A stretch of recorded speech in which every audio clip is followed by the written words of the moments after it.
Wanay mo babag ang kondisyon ni Marlon Kalibadan aron magkabot ang iyang gipangandoy nga mamahimong magtutudlo.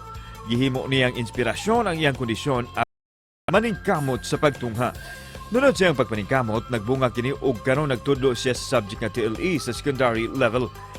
Bisan pa man sa iyang mga kalisod nga gisaguwang kaniadto, wa siya nagpatumba niini. Gani karon nahimo siyang inspirasyon sa mga tinun-an. Ug karon siya malipayong mipaambit sa iyang talento sa TikTok. Ato siyang ilailahon karon buntaga dinhilang sa GMA Regional TV Live.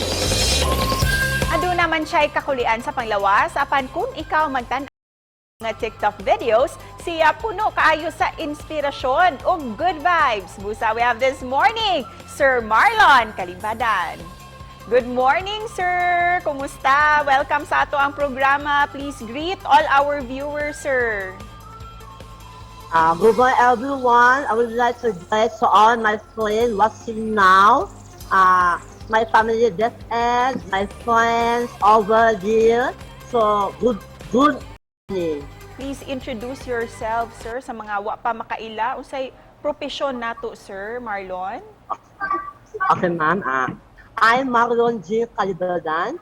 I am graduate at University of Southeastern Philippines, 2008, with a degree of Bachelor of Secondary Education, major in TLE, and I am a master degree on MAED, Educational Management. I graduated last year, July 2021, and now I am currently deployed at ED WO, and I am a secondary public school teacher.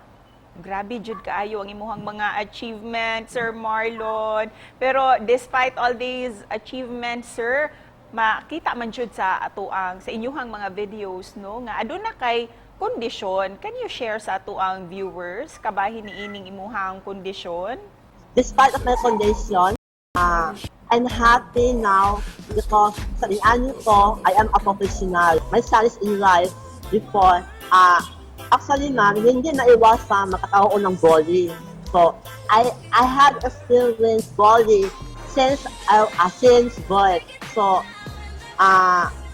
ako na siyang i-ignore ma'am, then ako siyang i-ignore, ako siyang wala. Kay, tungod ana, i-accept na sa ko. Kung sa imuhang gustong ihatag nga mensahe labi na sa kabataan who are facing kining bullying nga mga incidents. I challenge to all the watching now, kaya sa akong kondisyon, hindi hadlang ang isang kapansanan. Pero kani gipangandoy basad nimo nga musikat kapag ayo sa imuhang mga TikTok videos kay daghan kaayo ming nalingaw sa imuhang mga videos. Actually, it is an unexpected. Kasi ako pang good vibes o pang good vibes din. Hindi ko akalain na darating sa na iani dahil sa tabo na natrending ay daghan ng follow. So, I'm so happy.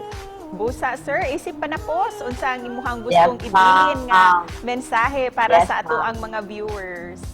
So all the viewers who watch now, please follow my Facebook account and thank you for follow my account. Daghang salamat, sir, for spending your morning with us.